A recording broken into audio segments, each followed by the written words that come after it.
Hello everyone, स्वागत है आप सभी का एक बार फिर से आपके अपने YouTube channel forms for you में। तो फ्रेंड्स, आज के सीरीज में हम सॉल्व करेंगे उत्तराखंड डीएलएड एंट्रेंस एग्जाम के मॉडल सॉल्व पेपर 2017 को, जिसके अंतर्गत मैं आपके साथ शेयर करूंगी जीके के 50 मोस्ट इंपोर्टेंट क्वेश्चन जो प्रीवियस ईयर में पूछे गए हैं। तो फ्रेंड्स, इसके लिए आप वीडियो को लास्ट तक जरूर देखें और अगर आपको वीडियो थोड़ा भी हेल्पफुल लगा हो तो वीडियो को लाइक जरूर करें। तो चलिए स्टार्ट करते हैं आज की ये सीरीज। तो देखिए, पहला क्वेश्चन है, हड़प्पा सभ्यता के किस स्थल से नर्तकी के कांसे की मूर्ति का साक्ष्य मिला? कांसे की मूर्तियों का साक्ष्य कहाँ मिला आपको बताना है। मोहनजोदड़ो, हड़प्पा, लोथल, कालीबंगा। तो देखिए, इसका राइट आंसर है ऑप्शन ए, मोहनजोदड़ो। अब देखिए, मोहनजोदड़ो की अगर हम बात करें तो इस सभ्यता की खोज हुई थी 1922 में और इस सभ्यता की खोज की गई थी राखल दास बनर्जी द्वारा। तो देखिए, इससे रिलेटेड क्वेश्चंस पूछे जा सकते हैं, तो आपको हर एक टॉपिक को अच्छी तरीके से कवर करना है, ठीक है ना। ये किसने की थी? राखल दास बनर्जी द्वारा की गई थी। तो इस क्वेश्चन का जो राइट आंसर है वो है ऑप्शन ए। नेक्स्ट क्वेश्चन है, ऋग्वेद के सर्वाधिक महत्वपूर्ण देवता कौन थे? तो देखिए, ऑप्शन दिए हैं इंद्र, पूषण, अग्नि, प्रजापति। तो देखिए, ऋग्वेद की अगर हम बात करें तो ये सबसे प्राचीनतम वेद है भारत का, ठीक है। इसमें सबसे महत्वपूर्ण देवता इंद्र की बात की गई है, तो ऑप्शन ए इसका क्या होगा? राइट आंसर होगा। नेक्स्ट क्वेश्चन है, किस बौद्ध साहित्य में 16 महाजनपदों के बारे में जानकारी मिलती है? अंगुत्तर निकाय, भगवती सूत्र, दीपवंश, दिव्यावदान। तो देखिए, इसका राइट आंसर है ऑप्शन ए, अंगुत्तर निकाय, ठीक है। देखिए, नेक्स्ट क्वेश्चन है, दिल्ली सल्तनत का वह कौन सा सुल्तान था जिसने अपनी जीवनी स्वयं लिखी? ऑप्शन है मोहम्मद बिन तुगलक, सिकंदर लोदी, फिरोज शाह तुगलक, इल्तुतमिश। तो इसका राइट आंसर है ऑप्शन सी, फिरोज शाह तुगलक, ठीक है ना। फिरोज शाह तुगलक जो है, तुगलक वंश का क्या था? शासक था और इसने जो अपनी जीवनी लिखी थी, ठीक है, इसने मतलब जो अपनी आत्मकथा लिखी थी वो फारसी भाषा में लिखी थी, ठीक है, फारसी भाषा में लिखी थी और इसका जो नाम था वो था तारीख ए फिरोज शाही। क्या नाम था इनकी आत्मकथा का? तारीख ए फिरोज शाही। तो ये क्वेश्चन इससे रिलेटेड पूछे जा सकते हैं, तो आप लोग इनको भी नोट जरूर कर लें, ठीक है। नेक्स्ट क्वेश्चन है, किस युद्ध ने भारत में मुगल सत्ता की स्थापना की नींव डाली? प्लासी का युद्ध, बक्सर का युद्ध, पानीपत का युद्ध या हल्दी घाटी का युद्ध? तो आपको यहाँ पर ऑप्शन दिए गए हैं। इसका जो राइट आंसर है वो है पानीपत का युद्ध, ऑप्शन सी, ठीक है ना। और पानीपत के प्रथम युद्ध की हम बात करें तो सबसे पहले ये लड़ा गया था 21 अप्रैल 1526 को, ठीक है ना। तो पानीपत का प्रथम युद्ध कब लड़ा गया ये भी पूछा जा सकता है, तो 1526 में ये लड़ा गया था। नेक्स्ट क्वेश्चन है, 1857 के विद्रोह के समय ब्रिटिश साम्राज्य का गवर्नर जनरल एवं वायसराय कौन था? ऑप्शन है कैनिंग, डलहौजी, रिपन, लिनलिथगो। तो इसका राइट आंसर है कैनिंग, ठीक है ना। लॉर्ड कैनिंग जो था इसका क्या था? गवर्नर जनरल एवं वायसराय था, तो ऑप्शन ए इसका राइट आंसर होगा। नेक्स्ट क्वेश्चन है, ब्रह्म समाज की स्थापना कब हुई? ऑप्शन है 1826, 1828, 1875 या फिर 1885 में। तो देखिए, इसका राइट आंसर है ऑप्शन बी, 1828 में हुई थी और इसकी जो स्थापना की थी वो प्रसिद्ध समाज सुधारक राजा राम मोहन राय द्वारा की गई, ठीक है ना। राजा राम मोहन राय द्वारा ब्रह्म समाज की स्थापना की गई, ठीक है, 1828 में। नेक्स्ट क्वेश्चन है, भारतीय राष्ट्रीय कांग्रेस के किस अधिवेशन में सर्वप्रथम जन गण मन गाया गया? कलकत्ता, इलाहाबाद, बॉम्बे या बेलगांव? तो देखिए, इसका राइट आंसर है ऑप्शन ए, जन गण मन जो है हमारा जो राष्ट्रगान है वो सबसे पहले कलकत्ता अधिवेशन में गाया गया 1911 में, ठीक है। 1911 में सबसे पहले ये गाया गया था।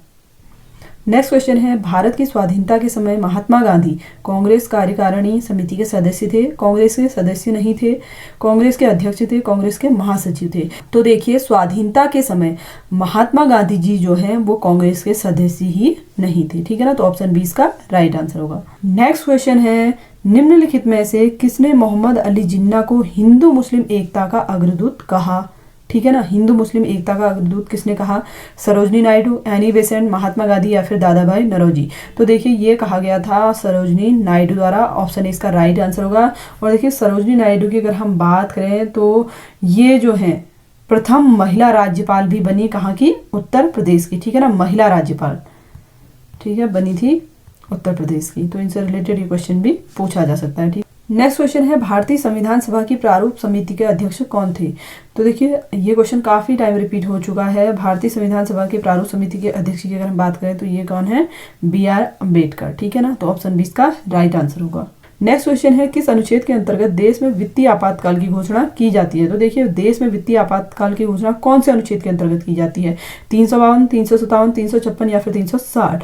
तो देखिए अनुच्छेद 360 के अंतर्गत, ठीक है ना, राष्ट्रपति देश में वित्तीय आपातकाल की घोषणा करते हैं, ठीक है। तो ऑप्शन डी इसका राइट आंसर होगा। नेक्स्ट क्वेश्चन है प्रोटेम स्पीकर की नियुक्ति कौन करता है। ऑप्शन है राष्ट्रपति, उपराष्ट्रपति, भारत का मुख्य न्यायाधीश या फिर महान्यायवादी।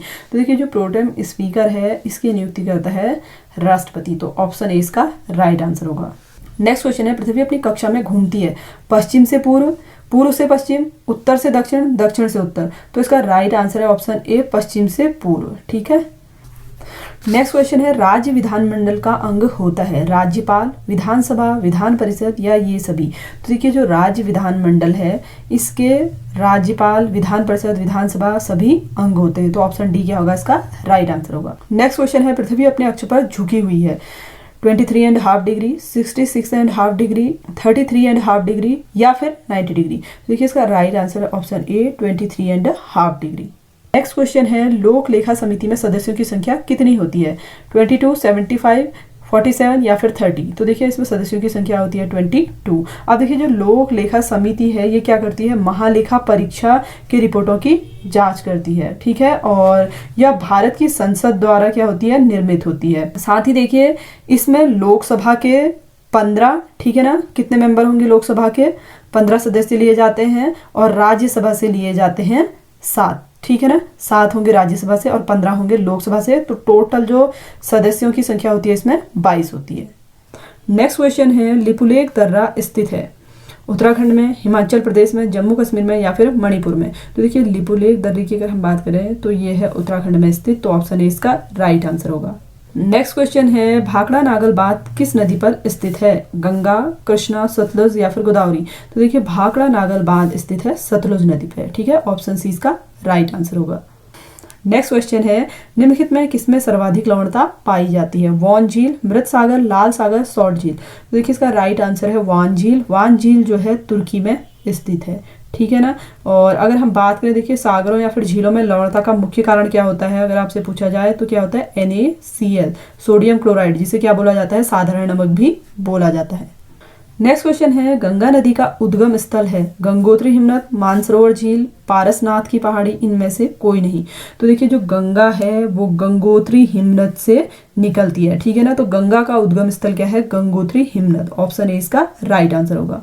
और देखिए गंगोत्री हिमनद जो है कहाँ स्थित है, उत्तराखंड में स्थित है, ठीक है। ये बात भी आप लोग ध्यान रखें, गंगोत्री हिमनद कहाँ है, उत्तराखंड में स्थित है। नेक्स्ट क्वेश्चन है स्वेज नहर को जहाजी परिवहन के लिए कब खोला गया, 1865 में, 1867 में, 1869 में या फिर 1880 में।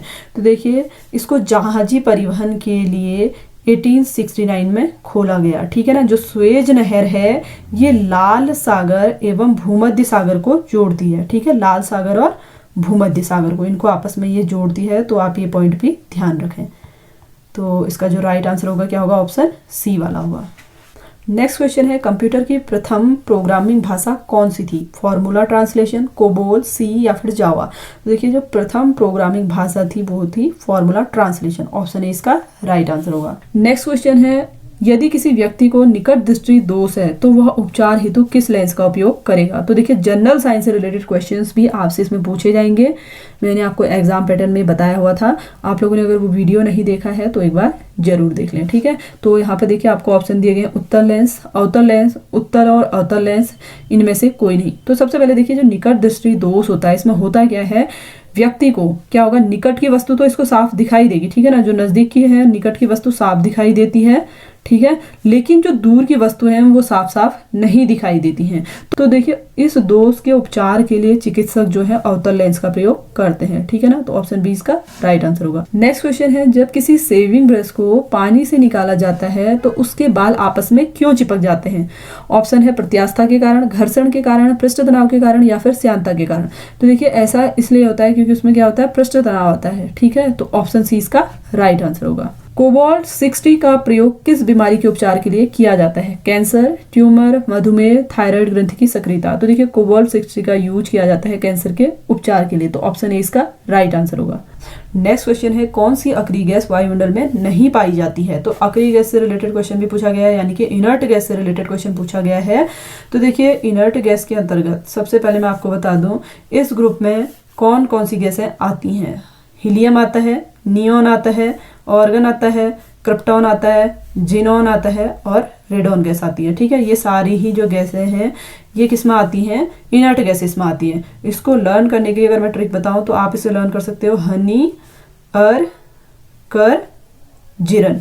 ठीक है, तो आपको सारी ही इनर्ट गैसेस लर्न हो जाएंगी। ठीक है, क्योंकि देखिए ह से आपका बन जाएगा हीलियम, नी से बन जाएगा नियॉन, और से बन जाएगा ऑर्गन। ठीक है ना, अर लिखा है यहाँ पर, फिर कर है तो वो क्रिप्टॉन बना देगा, जिरन लिखा है जेडन जिनॉन बना देगा, और आर से आपका बनेगा रेडॉन। ठीक है ना, तो आप इनको लर्न भी कर सकते हैं।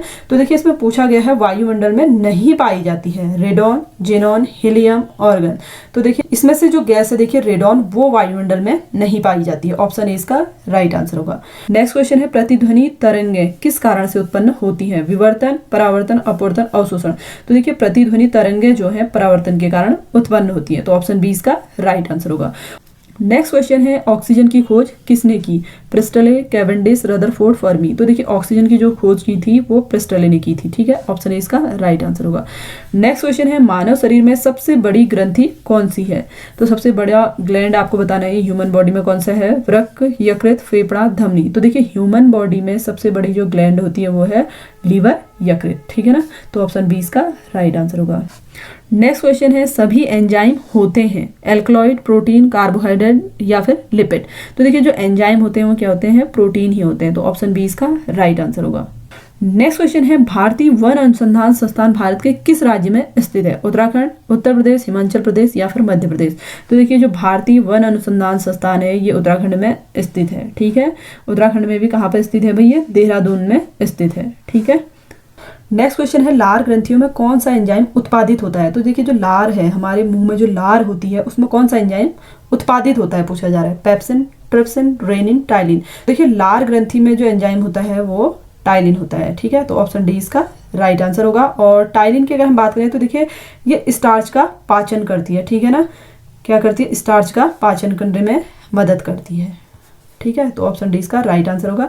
नेक्स्ट क्वेश्चन है, 2011 की जनगणना के अनुसार उत्तराखंड का जनघनत्व कितना है? 170, 189, 210, 510। तो देखिए 2011 की जनगणना के अनुसार उत्तराखंड का जो जनघनत्व है वो है 189। नेक्स्ट क्वेश्चन है, विक्रम साराभाई अंतरिक्ष केंद्र कहाँ पर स्थित है? ऑप्शन है देखिए अहमदाबाद, तिरुवनंतपुरम, श्रीहरिकोटा या फिर हैदराबाद। तो इसका राइट आंसर है ऑप्शन बी, तिरुवनंतपुरम में स्थित है। नेक्स्ट क्वेश्चन है, मुद्रास्फीति के बढ़ने से बाजार में वस्तुओं के मूल्य में क्या प्रभाव पड़ता है? तो देखिए अगर मुद्रास्फीति बढ़ जाए तो बाजार की वस्तुओं के मूल्य में क्या प्रभाव पड़ेगा? वस्तुएं सस्ती हो जाती हैं, महंगी हो जाती हैं, प्रचुरता से मिलती हैं, बिल्कुल नहीं मिलती हैं। तो क्या होगा? जब मुद्रास्फीति बढ़ेगी तो सिंपल सी बात है कि वस्तुएं भी क्या हो जाएंगी, उनके मूल्य जो होंगे महंगे हो जाएंगे। तो ऑप्शन बी इसका राइट आंसर होगा। नेक्स्ट क्वेश्चन है, भारत ने अपना प्रथम परमाणु परीक्षण कब किया? तो देखिए प्रथम परमाणु परीक्षण कब किया पूछा जा रहा है। तो भारत में जो पहला परमाणु परीक्षण हुआ था वो हुआ था 18 मई 1974 को। ठीक है, इसमें जो ऑप्शन है चारों ही रॉन्ग दिए गए हैं। ठीक है, तो पहला परमाणु परीक्षण हुआ था 18 मई 1974 को, जो राजस्थान में हुआ था। राजस्थान के भी पोखरण में हुआ था। ठीक है ना, राजस्थान के पोखरण में हुआ था। ठीक है, जिसको ऑपरेशन शक्ति नाम दिया गया था। ठीक है, ऑपरेशन शक्ति इसका नाम दिया गया था। नेक्स्ट क्वेश्चन है, वस्तु एवं सेवा कर के अंतर्गत कौन सी वस्तु नहीं आती? अल्कोहल, पेट्रोलियम पदार्थ, अल्कोहल एवं पेट्रोलियम पदार्थ दोनों, इनमें से कोई नहीं। तो देखिए वस्तु एवं सेवा कर के अंतर्गत नहीं आता है अल्कोहल एवं पेट्रोलियम पदार्थ दोनों ही। तो ऑप्शन सी इसका राइट आंसर होगा। नेक्स्ट क्वेश्चन है, राष्ट्रीय एकता दिवस किस तिथि को मनाया जाता है? तो देखिए राष्ट्रीय एकता दिवस जो है सरदार वल्लभ भाई पटेल जो है उनके जन्म दिवस के अवसर पर मनाया जाता है। ठीक है ना, तो इनका जो जन्म दिवस है वो 31 अक्टूबर को सेलिब्रेट किया जाता है। ठीक है, तो ऑप्शन ए इसका राइट आंसर होगा। नेक्स्ट क्वेश्चन है, विश्व स्वास्थ्य संगठन का मुख्यालय स्थित है? देखिए मुख्यालय पूछा जा रहा है WHO का। तो WHO का जो मुख्यालय है वो स्विट्जरलैंड जिनेवा में स्थित है। तो ऑप्शन ए इसका राइट आंसर होगा। नेक्स्ट क्वेश्चन है, विश्व का सबसे लंबा प्लेटफॉर्म कहाँ स्थित है? देखिए विश्व का पूछा जा रहा है, ठीक है ना, भारत में, अमेरिका में, फ्रांस में या फिर चीन में। तो विश्व का सबसे लंबा प्लेटफॉर्म है भारत में स्थित, और भारत के उत्तर प्रदेश के गोरखपुर में ये स्थित है, ठीक है। इसकी जो कुल लंबाई है 1.3 किलोमीटर है। नेक्स्ट क्वेश्चन है, देखिए यहाँ पर आपको कंट्रीज के नेम दिए गए हैं और कंट्री की करेंसी भी यहाँ पे दी गई है। आपको मैच करना है कि कौन सी कंट्री की करेंसी क्या होगी। देखिए सबसे पहले है ईरान, ईरान की होती है रियाल, और तुर्की की जो करेंसी है वो है लीरा, स्वीडन की करेंसी है क्रोनर, और श्रीलंका की करेंसी है रुपया। नेक्स्ट क्वेश्चन है, वन इंडियन गर्ल किसकी रचना है? सलमान रुश्दी, मुल्कराज आनंद, चेतन भगत, अरविंद अडिग। तो जो ऑप्शन सी है वो इसका राइट आंसर है। वन इंडियन गर्ल जो है चेतन भगत द्वारा लिखी गई है। नेक्स्ट क्वेश्चन है, देखिए सुमेलित कीजिए, देश दे रखे हैं, उनकी राजधानी दे रखी है, ठीक है। तो आपको इसका राइट आंसर बताना है। दक्षिण कोरिया की जो राजधानी है, देखिए दक्षिण कोरिया की है सियाल, ठीक है। नाइजीरिया दिया गया है, नाइजीरिया की है लागोस। सोमालिया की राजधानी की अगर हम बात करें तो सोमालिया की है मोगादिशु, और ऑस्ट्रेलिया की है कैनबरा, ठीक है। तो आपको ये समझ आ चुका होगा। पढ़ते हैं अगले क्वेश्चन की ओर। नेक्स्ट क्वेश्चन है, भारत रत्न की शुरुआत कब हुई? तो देखिए भारत रत्न जो है, सबसे पहले मैं आपको क्लियर कर दूं, भारत रत्न जो है भारत का सर्वोच्च नागरिक सम्मान है, ठीक है ना। क्या है? नागरिक सम्मान है, ठीक है। और की जो शुरुआत हुई थी 1954 में हुई थी, और उस समय जो हमारे राष्ट्रपति थे वो थे डॉक्टर राजेंद्र प्रसाद जी, और उन्होंने ही इसकी शुरुआत की थी, ठीक है। किसने की थी? राजेंद्र प्रसाद ने की थी।